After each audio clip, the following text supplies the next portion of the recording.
Good morning, everybody. What is today? Friday? Oh, shit. Happy Friday. We'll see how this show goes. It's been a couple weeks since I've done one of these. Just been real busy with work stuff and other things. Plus, last week my laptop died. I had to wait until I got a new one. It was frustrating. But I got a new laptop, and it does appear to be working well, and it does appear to be um functioning and serving my needs, so that's good. I don't have a lot of news to get through today, but I want to kind of, just sort of recap where I am and what I've been doing. Not any major changes to the content. I still got a whole bunch of videos. They're already recorded and ready to upload, so I'll be uploading sometime today on across all three of my primary channels. No retro games today. I haven't had a chance to get that part of the new computer set up yet, so unfortunately I won't be doing that.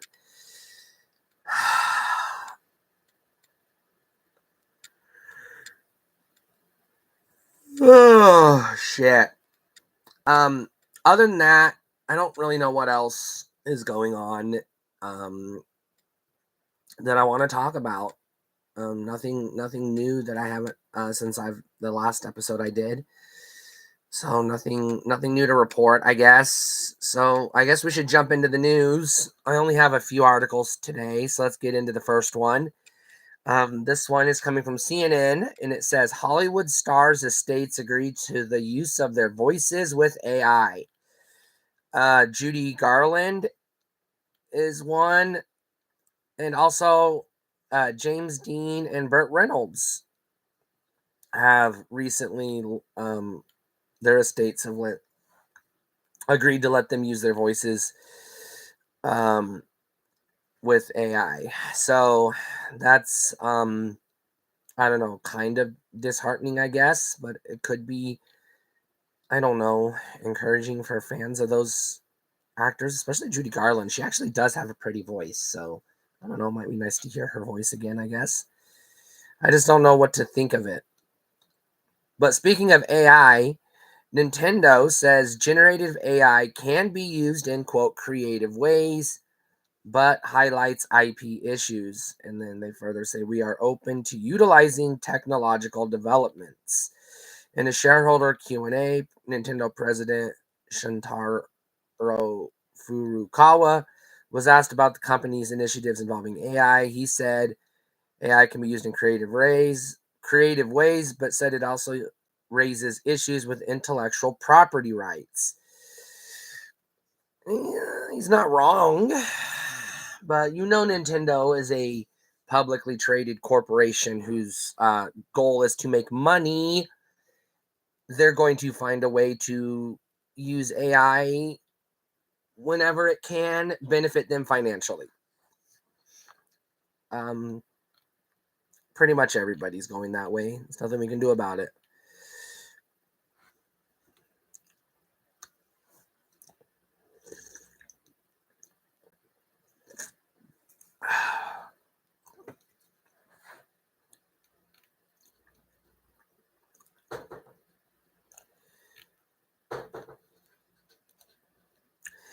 I don't want to spend too much time on this, so I'm just going to give you the headline and the bullet points. Neil Gaiman was accused of sexual assault. Allegedly, when he was in his 40s, he had sexual relations with young women in their late. One was 18, the other one was in her 20s. There's a police. Allegedly, there's a police investigation in New Zealand.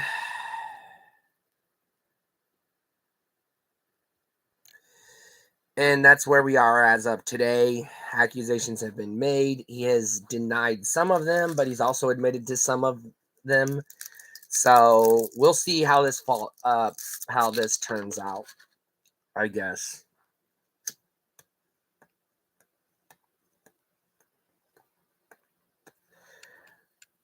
This one is coming from CNN as well.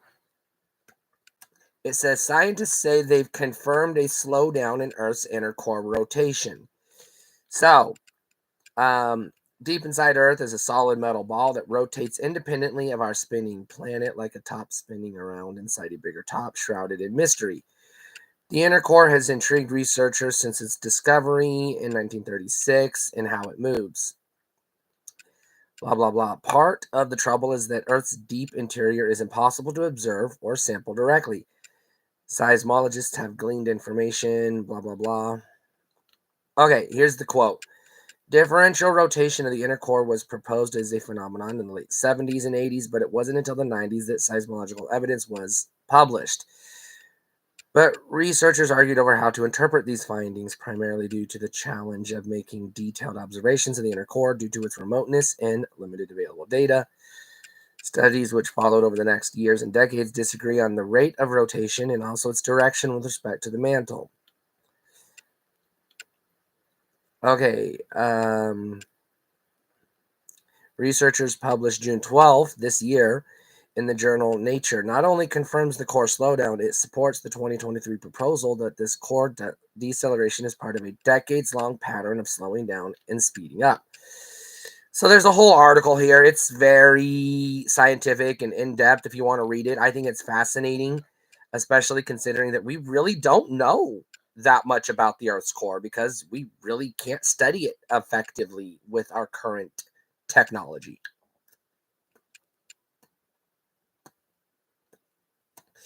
But it is an important part of our planet, so yeah, we should be studying it. This one, I'm just going to read the headline. I'm not going to get into it, but NBA star DeMar DeRozan makes cameo in Kendrick Lamar's Not Like Us music video. So Kendrick Lamar is still flexing that he has friends in the NBA to let people know that Drake is full of shit. All right, moving on. This one is coming from Kotaku, and their headline's full of shit. It just says Nintendo will no longer fix that console you never used. Basically, what they're saying is Nintendo has run out of spare parts for the Wii U and they can no longer offer to repair them. Well, this was inevitable because the Wii U didn't sell worth a shit, and Nintendo wasn't going to keep manufacturing for a system that they weren't supporting anymore, that nobody was playing. Especially considering that every major game that was released for the Wii U that is worth playing has already been ported in a superior format to the Switch. So it's not like the Wii U is the only way to play those games. Look, I loved my Wii U, but even I'm like, yeah, you know what? This was going to happen. I apologize for Nintendo dominating the news cycle today, but they're the only ones doing anything interesting, but it's not all good. This one comes from Eurogamer, and it says Nintendo war against Switch piracy ramps up with two fresh cases. Switch Pirates Reddit moderator faces fines in the millions. The main moderator behind r/Switch Pirates, a subreddit with nearly 200,000 members, faces paying potentially millions of dollars in fines after being named by Nintendo in a new case filed this week. Nintendo interest in Williams primarily seems to be as an operation of several pirate shops, through which he offers massive libraries of pirated Nintendo Switch games, Nintendo's legal filing alleges. There's a whole bunch of stuff here. A separate second lawsuit is taking aim at modded hardware, a group whose name rather speaks for itself. Yeah. Homebrew Homie. Nintendo has had the group in its sights for several months. Torrent Freak reports that Nintendo asked modded hardware to stop selling modded hardware, to which they agreed, but then didn't. Nintendo finally filed suit against them last week. The filing notes that modded hardware sells mod chips, a memory card which unlocks the ability to play pirated games, mail-in modding services, and fully modded consoles. Nintendo could potentially win millions of dollars in fines. So, yeah, don't fuck with Nintendo, people. They don't play nice.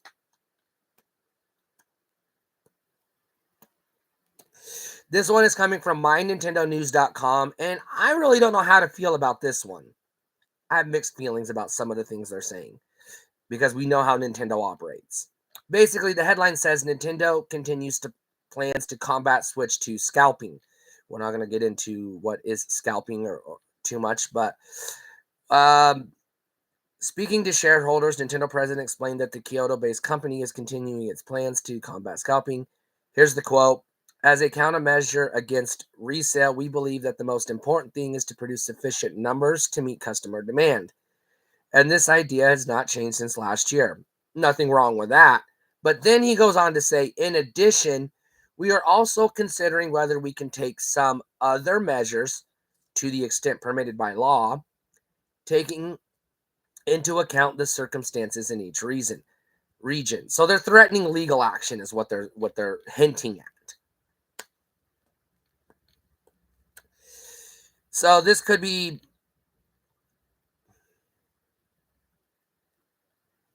I don't know, this could be dangerous territory for Nintendo to get into. But yeah, producing enough to meet demand, that's a smart business, Nintendo. I can't believe it took them over 100 years to figure that fucking lesson out. This one comes from Nintendo Life, and it's filed under random, and it says Nintendo ROM hacks at Walmart have caught the attention of Doug Bowser. Okay, Walmart hosts a third-party marketplace online in which qualified sellers can sell their wares. Yeah.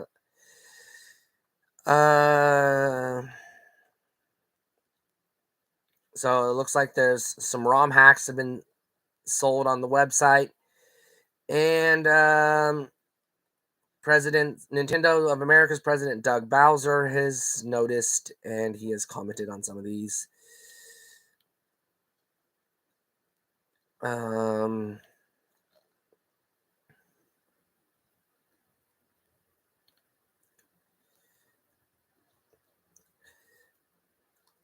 Okay, so it looks like he commented on the listing and he says, appreciate the visibility. That's an unusual response from Nintendo in regarding piracy, considering that they're literally suing pirates. So I'm not sure how to feel about that. But that's really all I got for news and rumors today. Like I said, not a lot going on in relation to the topics I cover on this show. And let's get into the topics. My first topic, my movie discussion for the week is comfort movies. What are they and how do you use them? Well, in my experience, comfort movies are a movie you turn to that is safe and familiar whenever you're feeling down or just in need of an escape. There are go-to movies that offer us, the good feels that remind us that, hey, maybe life is still worth living sometimes. Different people have different criteria for a comfort movie. Some people like to watch a familiar childhood favorite, a favorite animated film, or a movie like, I don't know, Ghostbusters or Karate Kid or something along those lines, something that made them feel good when they were a kid, so they watch it when they want to remember that feeling. Other types of comfort movies can be something a little more cathartic, something that, makes you think about life, but also puts things into perspective. That's where I fall. I don't always turn to familiar favorites. My comfort movies are not necessarily childhood nostalgia. I do occasionally dip into childhood nostalgia. Don't get me wrong. Who doesn't? But that's not when I'm facing depression or feeling bad or whatever. That's not my go-to movie. For me, comfort movies are escapism, but I am also seeking catharsis in a way or perspective. So my comfort movies are things like The Virgin Suicides, Fargo, Nightmare on Elm Street, and The Ring, and Pirates of the Caribbean: Dead Man's Chest. None of these are particularly nostalgic childhood favorites, and you could argue none of them, except for maybe Dead Man's Chest, are feel-good movies, but even Dead Man's Chest is kind of a dark movie with a somewhat downer ending. So I wouldn't even say that's a feel-good childhood favorite. So why are these my comfort movies? Well, the Virgin Suicides, I'm going to be very careful how I talk about because it's a very heavy movie. Maybe people haven't seen, and it could be triggering because it is an actual true story. And the young women in this movie did kill themselves in real life. So that is a thing. I have teenage friends who died from suicide, and I almost died from suicide when I was a teenager. So this movie kind of, spoke to me. And I know when you're feeling depressed, you really shouldn't turn to a depressing movie about suicide. But for me, it lifts me out of it. I don't really have a psychological explanation for why that is. Same thing with A Nightmare on Elm Street. Now, I could make a case for A Nightmare on Elm Street being a childhood nostalgic favorite because it is, but I wouldn't lump it under the feel-good childhood nostalgic favorites because it's not really a feel-good movie. It's a child molester murdering kids in their sleep. That's not really something you turn to feel good. But that's not what it is for me. It's the nightmares. I suffer from PTSD nightmares. I have nightmares nightly. I even take medication to try to mitigate them, although it's not entirely effective, but it helps.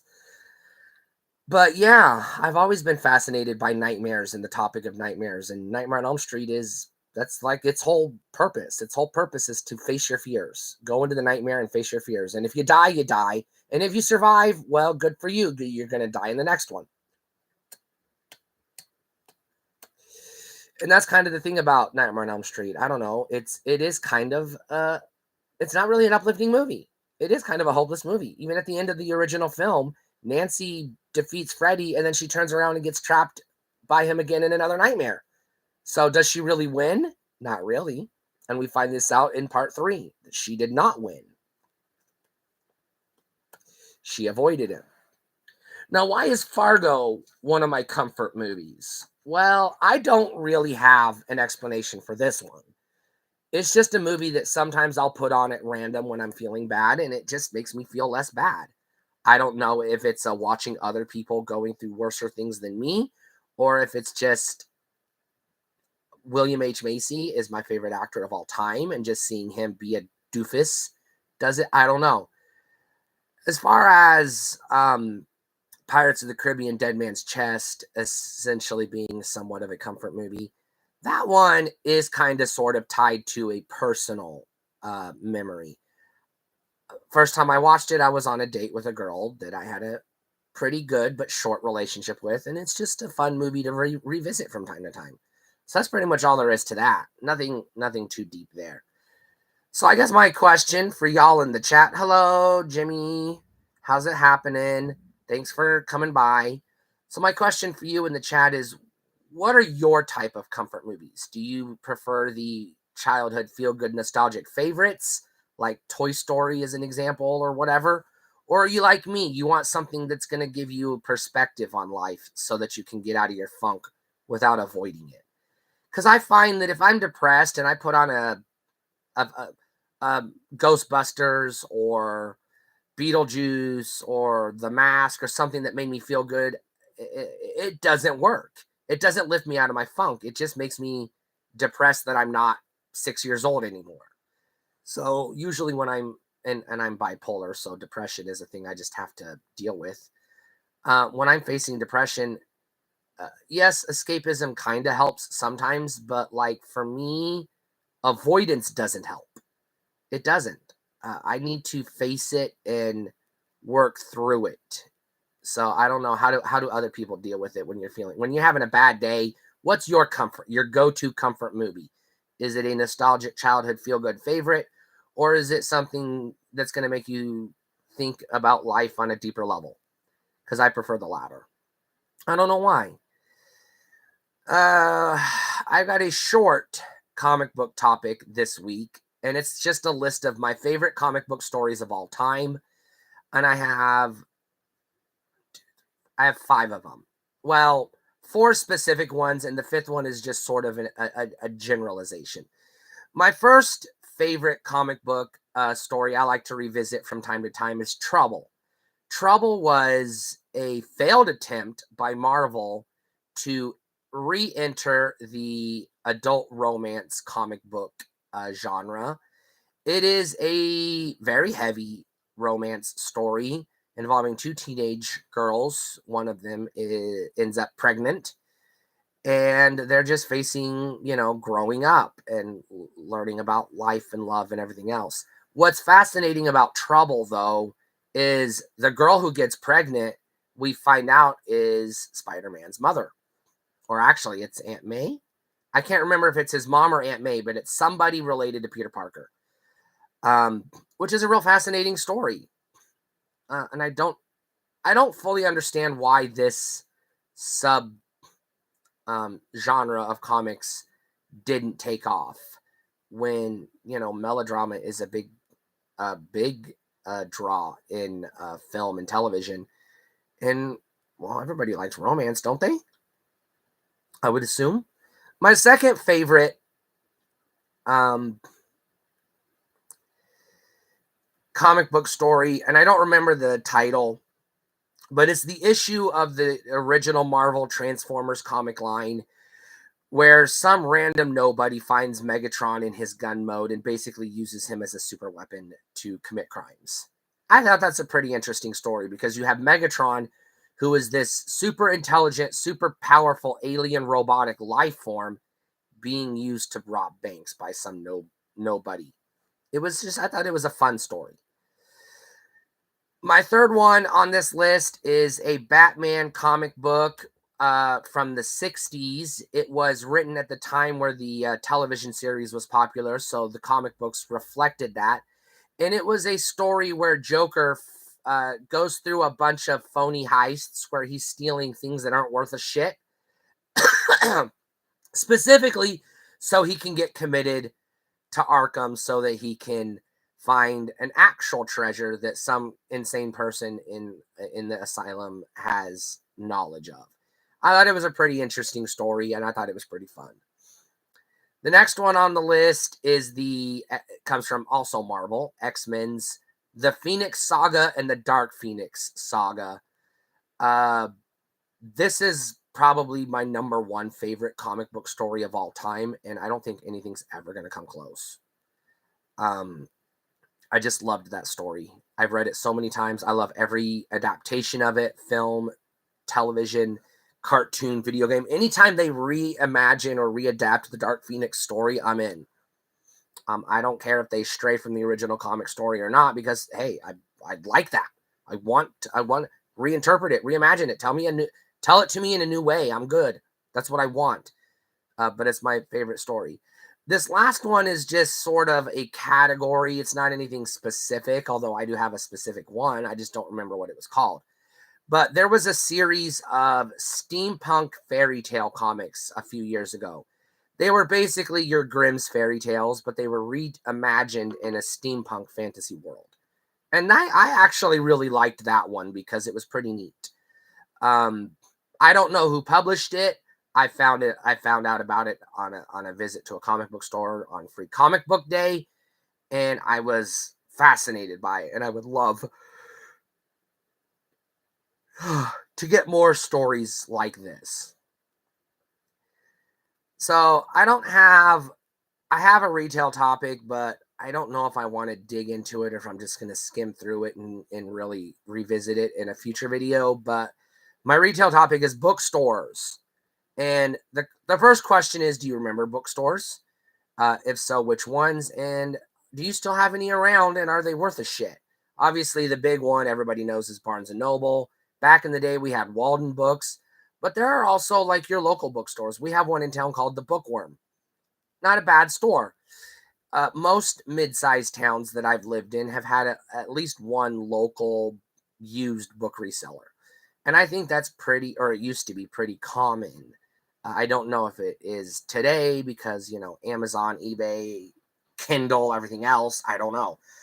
But I have really good memories of going into these local bookstores and then just walking around. And what I love about a lot of these local used bookstores is they're not categorized at all. It's just walking into the Wild West. Everything's just thrown up on a bookshelf, and you just sort of wander around smelling the dust and wiping cobwebs off of everything because everything is covered in cobwebs. and you just read the titles and look for something you've never heard of. And what I love about these is you can find anything in them. You're not necessarily going to find like the best sellers, because those are the books people aren't throwing away, because a lot of these bookstores only get books people donate or are willing to sell for next to nothing, because they're selling them for next to nothing. But it's a good place to discover obscure books you've never heard of. Now, Walden Books was the exact opposite. It pretty much only peddled bestsellers, which I think is one of the reasons why they went out of business. You can't make all your money off of the bestsellers. You got to have the obscure stuff. Barnes & Noble does I would say, slightly better job than Walden Books ever did at that.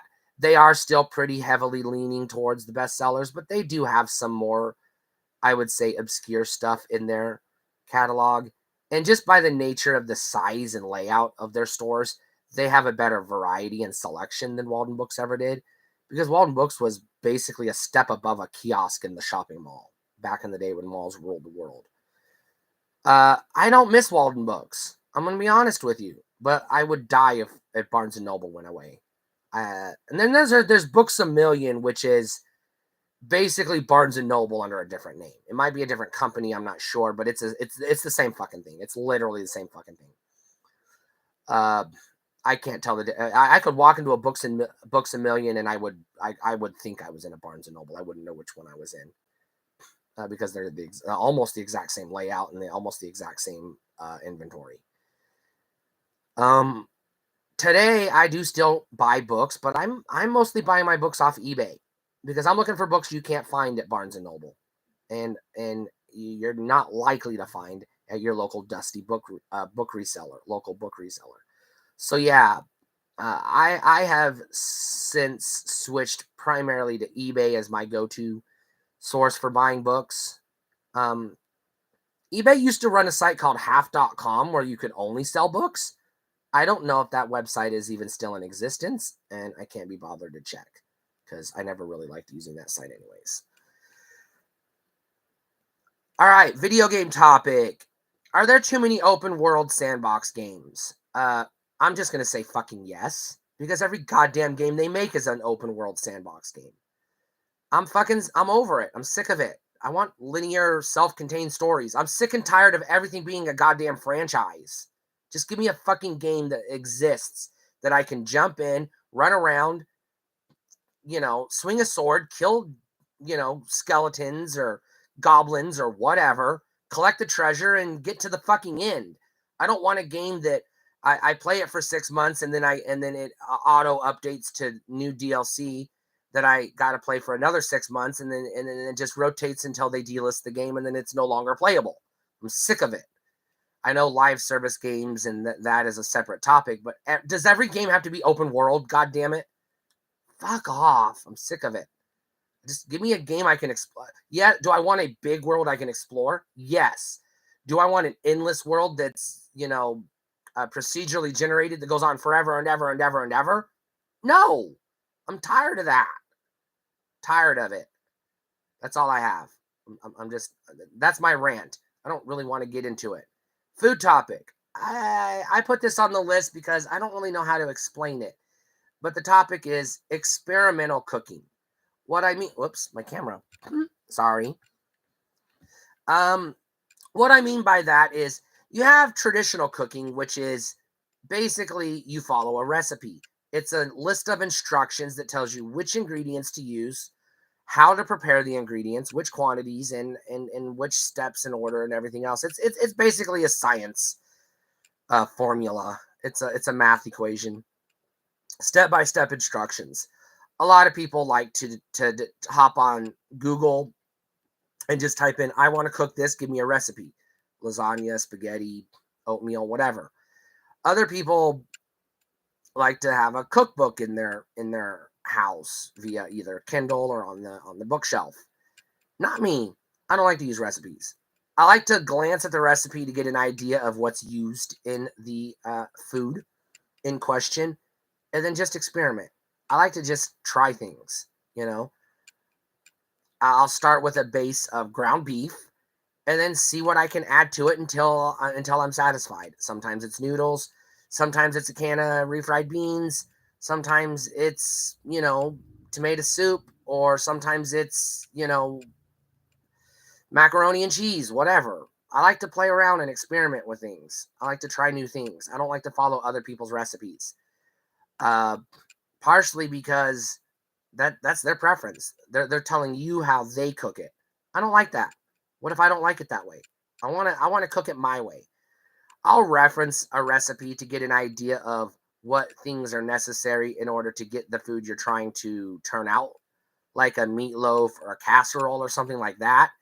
Because if you miss a step or do it in the wrong order, you could fuck it up, especially a meatloaf. You could end up with meat soup if you're not careful. I have done this a time or two. But like specific seasonings and ingredients and additives and stuff like that, I like to play around. I'll put green beans in a meatloaf and try it. Why not? See how it goes. You know, I don't know if I would ever put beets in anything, but hey, if somebody suggested it, and I had access to them, I'd consider it. So, what types of food cook person are you? Do you follow strict recipes and you don't deviate, or do you just like grab a bunch of ingredients and throw it together until you have something that satisfies your belly? uh, I like to experiment. I like to try new things, and part of that is because I'm poor, and I get bored eating fried bologna. Sometimes I want to eat baked bologna. Sometimes I want to deep fry the bologna. You got to try new things. And I have a music topic, which I'm excited to talk about because it's disco. I love fucking disco. Why do people hate disco? People who hate disco need to reevaluate their life. Disco's the shit. Now, I'm specifically referring to the 70s disco era, not necessarily the modern, what we call new disco, and they spell it NU, which I fucking hate. Just fucking stop doing that. New disco, new metal. Fuck off. NEW, people. Jesus Christ. That irritates me. But anyways, no, we're talking about the Village People, and we're talking about, you know, I don't know the names of all the bands. I just know the songs. Celebrate, or um, It's Raining Men, or I guess what was it? Lips Incorporated. They had a song that was popular. Just like the jams, the hits, fun stuff, dance songs. Uh, I have about uh, I have 3 separate Spotify playlists that contain an assortment of disco tracks, but I also have a dedicated disco playlist that is like almost 200 favorites. I could listen to disco all day long. I don't. I actually prefer 90s club dance music, the jock jams style of stuff. But the jock jam CDs did contain a lot of disco tracks. Normally, I let this show run for about 2 hours, but I've got a lot going on today and I'm not feeling well. I was very sick Wednesday and I wasn't fully recovered yesterday. So, this is the portion of the show where I jump into the random thoughts and basically Q&A. So, if you have any questions for me, this is the time of the show where you can ask me anything, more or less. Keep it appropriate, please. And other than that, I'm just going to ramble for a little bit and then go take a break because I need to eat breakfast. I'm not feeling good, to be honest with y'all. I've been pretty sick the last few days. Not head cold sick, but other stuff, and I don't want to get into it. But anyways, I don't want to talk about the Neil Gaiman thing. I read the headline. I gave you the bullet points. You can look into it and make up your own mind. I don't really want to commentate on that. I did see a headline today that has me, it's political, so I don't want to commentate on it, and I didn't want to put it on the docket for my news. But there is tremendous pressure from people, politicians, donors, etc., trying to get Mr. Biden to drop out of the race and let Kamala Harris run. And I'm not sure what's going to come of that.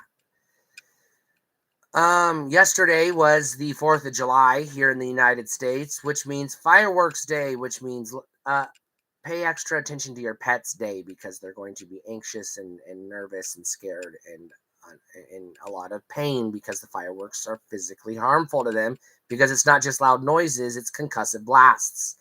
the sound waves are actually harmful to pets. A lot of people forget this or don't care. So show your pets some love today, especially yesterday, but also today. Give them some comfort. Give them an extra treat and some belly rubs today so that they feel better because they need it. I don't really have anything else to say today. I'm not feeling great. I'm probably going to go back to bed. I just wanted to get this out there because I haven't done one in a couple of weeks. I'll try to do a better one, more traditional next week. But I've got to. I just got to crawl back into bed. I'll see y'all later. Stay cool. Thanks for watching.